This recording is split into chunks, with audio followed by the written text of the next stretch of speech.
দেখো আমটা, আমটা খেয়ে দেখো আগে কি হয়েছে। দুর্দান্ত হয়েছে নি টকটা? খেয়ে দেখবে আবার। হাই বন্ধুরা, আমরা আজকে বললাম না যে কচু পাতার টক বানাবো, দেখবে আজকে কচু পাতার টক বানিব যে কিরকম করে বানাই বা নতুন টেস্টি খাবার, খেয়ে দেখবে একটু একটু। আমরা এখন কচু পাতা আনতে যাবো, চলো বুদ্ধি এখন কচু পাতা নিয়ে আসি। যাবে বলো দেখি, চলো চলো কচু পাতা নিয়ে আসি আমরা। হয়েছে, এই দেখো আমরা, এই দেখো মা কচু পাতা দেখেছো, এগুলি দিয়ে আমরা আজকে টক বানাবো। দেখেছো কি সুন্দর, আরে কত সুন্দর দেখো কচু পাতাগুলি, দেখেছো এগুলি দিয়ে আজকে টেস্টি টক বানাবো আমরা। এগুলির সাথে আর কি কি দেবো জানো? অনেকগুলি জিনিস দেবো, আরো পেরে নেই, তারপরে দেখবে কি কি জিনিস দেবো ওদের।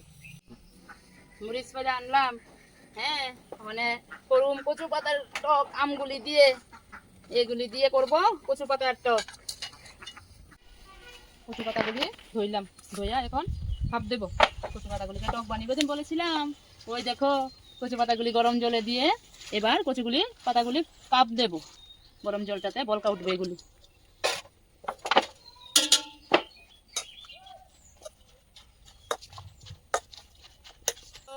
এগুলি ভর্তা বানিয়েছি, এখন এগুলিকে পেস্ট করব, এখন ভর্তা বানাবো, এগুলি ভর্তা বানিয়ে টক বানাবো। ভাপ দেওয়া হলো কচু পাতা, এখন বাটুনিতে বাটবো, এগুলি বেটে ভর্তা করবো, করে তারপরে আমরা টক বানাবো এগুলিকে। এই দেখো কচু পাতা, দেখেছো কি হয়েছে, এই দেখো হয়েছে, দেখেছো কি পেস্ট হয়েছে, ওই দেখো, এই দেখো।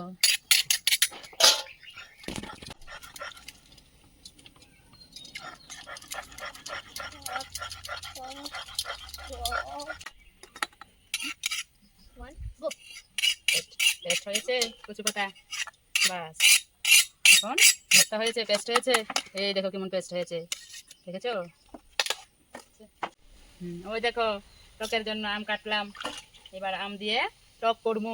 টকের ভিতরে এই কাঁচা আমগুলি দেব, টকের টেস্ট এই কাঁচা আম দিয়েই, কচু পাতার টক কাঁচা আম দিয়ে। দেখো এই দেখো কাঁচা আম, দেখেছো কি সুন্দর। তেল দিলাম এই কচু পাতার টকে, দেখেছো। এখন দেবো সরষা, এই দেখো সরষা, এই দেখো সরষা, একটু সরষা দেবো, বাস। এই দেখো সরষাটা না দিলেই হবে না, এটাতে সরষা দিতে লাগবো, দেখেছো। এই দেখো কচু পাতার টক, এই দেখো কচু পাতার পেস্ট, দেখেছো কচু পাতার পেস্ট, দেখেছো।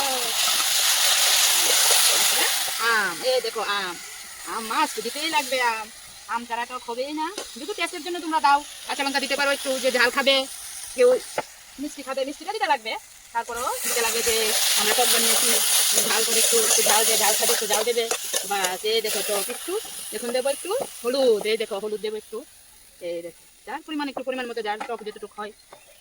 এই দেখো নুন, নুনও পরিমাণ মতো, যে যতটুকু খাও বা টকের বুঝ করে এতটুকু পরিমাণে নুন দেবে। এই দেখো টক হয়েছে, আর একটু এখন ঢেকে রেখে দেবো, একটু আঙ্গুলি মজবে, একটু নাড়াচাড়া করে চিনি দেবো এখন এটাতে, বুঝেছো। একটু নাড়াচাড়া করে চিনি পরিমাণ মতে, যে টক কতটুক হবে, আর কতটুক মিষ্টি খাইতে, স্বাদ টেস্ট কতটুকু আমটা যতটুকু পরিমাণে টকটাতে দিয়ে দেবে, একটু নাড়াচাড়া করে, বাস। তারপরে আমরা জল ডালবো এটাতে, একটু জল ঢেলে তারপরে টক হয়ে যাবে, যে কচু পাতার টক। খেতে বড় টেস্ট, খাবে তো খেয়ে দেখবে একবার রান্না করে, এটা কত টেস্ট কচু পাতার কাঁচা আম দিয়ে। যার যার লঙ্কা দিতে পারো, নাও দিতে পারো, কিছু হবে না। এই দেখো এখন জল দিলাম একটু, এই পরিমাণ মতো, টকের পরিমাণ মতো জল দিলাম, বাস। এবার আর একটু টক হয়ে গেল, কচু পাতার টক, দেখেছো নি, এই দেখো কচু পাতা নাকি। হ্যাঁ হ্যাঁ খাবে, খাবে দেবো, আর একটু ধরো, আর একটু উত্তরা নিয়ে আসো, বলকা নিয়ে আসো, তারপরে কচু পাতা টক হয়ে যাবে। এই দেখো খুব সুন্দর হয়েছে, আরে দেখেছো দি, খেয়ে দেখো আরেকবার রান্না করে এরকম করে। আমি একদিন করবো তো, দেখো আমরা দিবা দিবা নি একটু টেস্ট করে দেখতাম, টক হয়েছে দেখো, খেয়ে একটু টেস্ট করে দেখো তো দেখি কি একটু হয়েছে, দেখো দেখো দেখো খেয়ে দেখো, উফ ঝুলাইয়া পড়ছে আমার, খেয়ে দেখো আমটা, খেয়ে দেখো আমটা, আমটা খেয়ে দেখো আগে কি হয়েছে। দুর্দান্ত। হয়েছে নি টকটা খেয়ে দেখবে আবার রান্না করে। একবার কচু পাতা দিয়ে আম দিয়ে টক বানিয়ে খাবেন, সারা জীবন মনে থাকবে। ঠিক আছে?